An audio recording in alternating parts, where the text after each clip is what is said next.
Right, we're on. Go for it. Hey guys, so today we're talking about injury prevention. So every season, particularly with the soccer and with a lot of other sports as well, we see a lot of injuries that are pretty much or largely preventable. So what we're talking about today is trying to put a program in place that can reduce the likelihood of all of these injuries in the first place, because as we know, prevention is better than cure with things.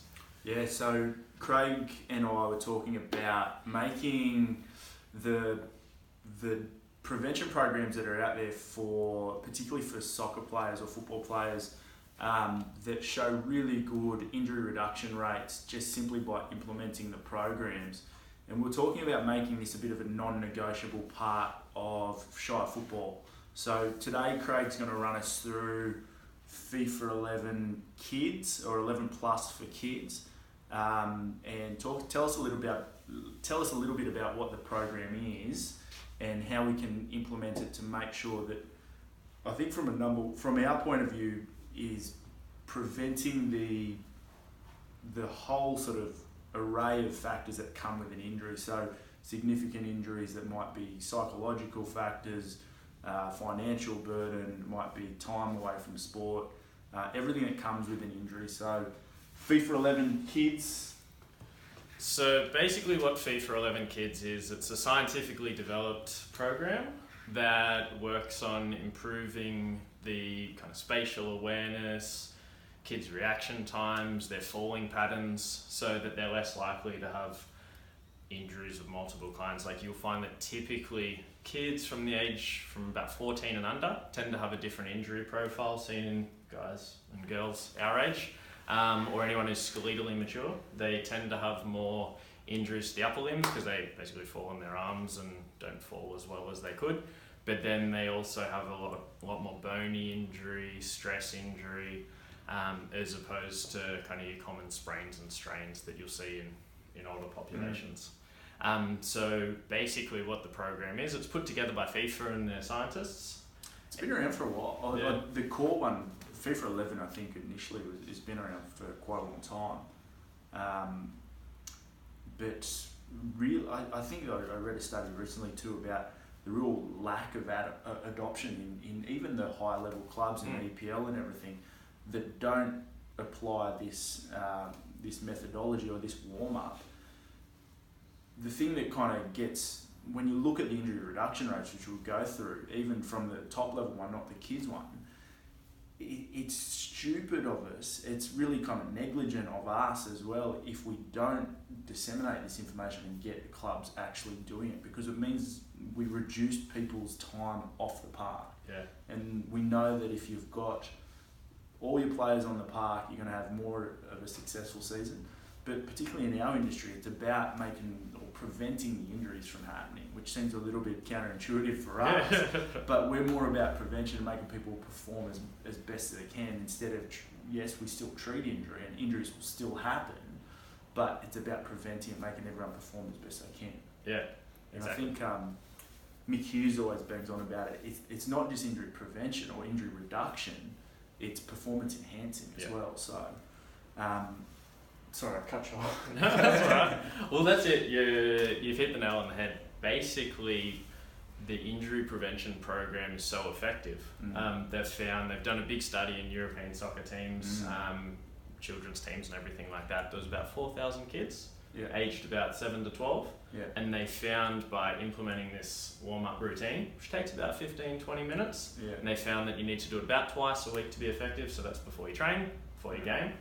If you do that for about 10 weeks or so, then you can actually reduce the likelihood of all types of injuries by about half, which is pretty major as well. It's major. Yeah, so they found that not only does it reduce the likelihood of injuries, but like Jason was saying, increases performance as well. So if you're looking for that little edge over the other teams, then you're going to get benefit from that. But they found, you were going to have about 56% reduce in the likelihood of severe injuries.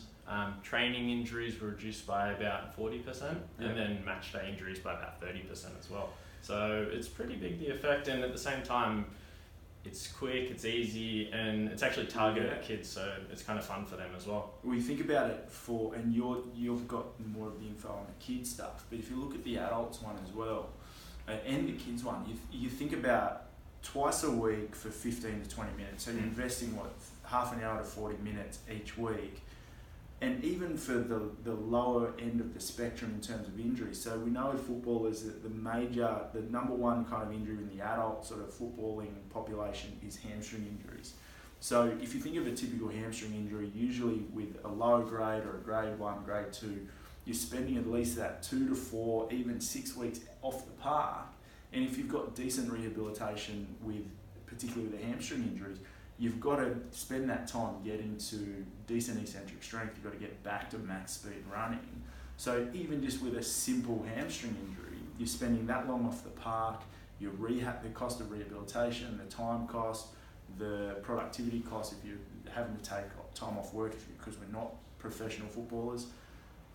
Simply by implementing pre-season and during season, a really small time investment, and we're warming up anyway.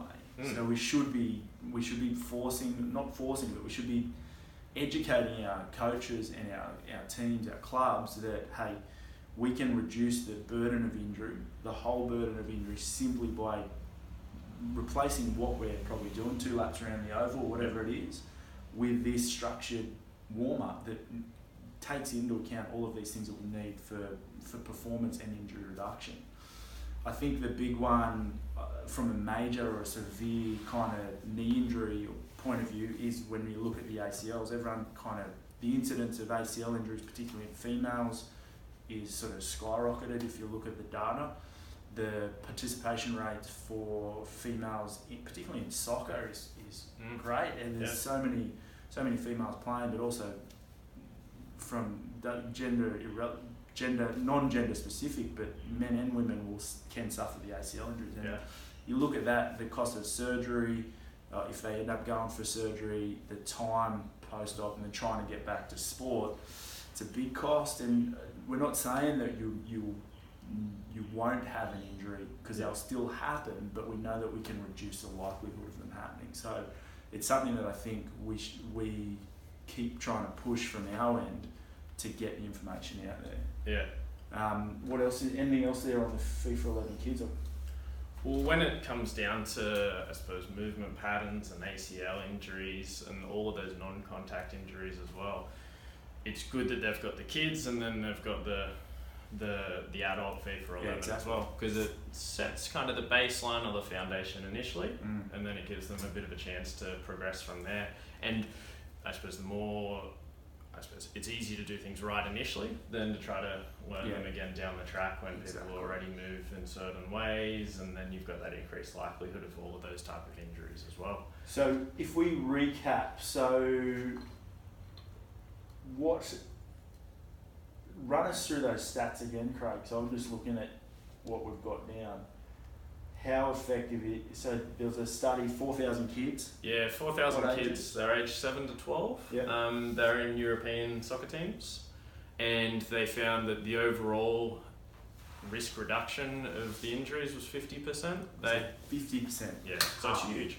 It's massive. And then where you were talking about time off work, the burden of having to run around to appointments and everything like that. Well, their parents have still got to take them to everything. So, say you've got specialists, physios, everything.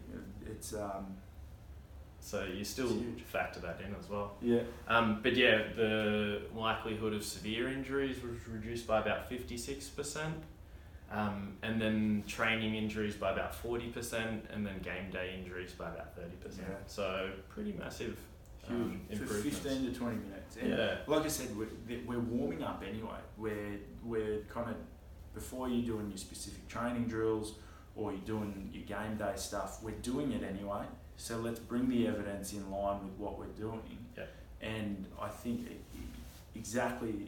we're in a perfect position as physios to kind of implement or educate all of the Shire clubs specifically, or whoever sort of sees this, but especially the clubs around here, that we can be reducing that impact of injuries, or reducing the likelihood of injuries happening. So what's involved? What does FIFA 11 Plus for kids actually look like? So basically there's some simple exercises. The first lot of exercises that the kids will typically be doing will be, I suppose, some anticipation drills, some change in direction drills where the coach is directing things. They'll be moving in a certain direction and they have to change direction, I suppose, on a whistle or when the coach yells type thing. Then there's a few balancing exercises that get gradually scaled up. So it's starting off just with some basic balance, then it's progressing it a bit further from there. Good. Then there's other ones that look at the way kids fall and I suppose doing that in a safe manner. So it starts off just gently kind of getting them from, I suppose, standing down to the ground. But then as they feel more comfortable, looking at doing things like just some forward rolls. Nice and simple, nice and easy. The kids will probably enjoy it too. And then there's two other ones that are kind of more focused on the strength, but also how they're landing. A few almost push-up based exercises where you're moving the ball around as well. And then finally almost like a little crab walking exercise on your back. Cool. So just nice and quick, nice and easy. You can do some ball skills after that. And then happy days, and you can get the kids out on the pitch. So I reckon what we should do is let's put a link to FIFA 11 somewhere on this when we put this up. And then any questions or if anyone has any questions or any kind of anything around FIFA 11 Plus for kids or how they can implement it, or if they want to get in touch with us, let's put a link to something on this post as well. Perfect. And then we'll talk about it more. We might get the exercises actually up and get some videos of that. And then also we'll talk about the adults as well, because that's a big one as well. That all sounds pretty good. Anything else to add? No, that's all. But if we can reduce the likelihood of those kids' injuries and less tears and broken arms and everything else in between, then the better. Good job. FIFA 11. Thank you. Kids.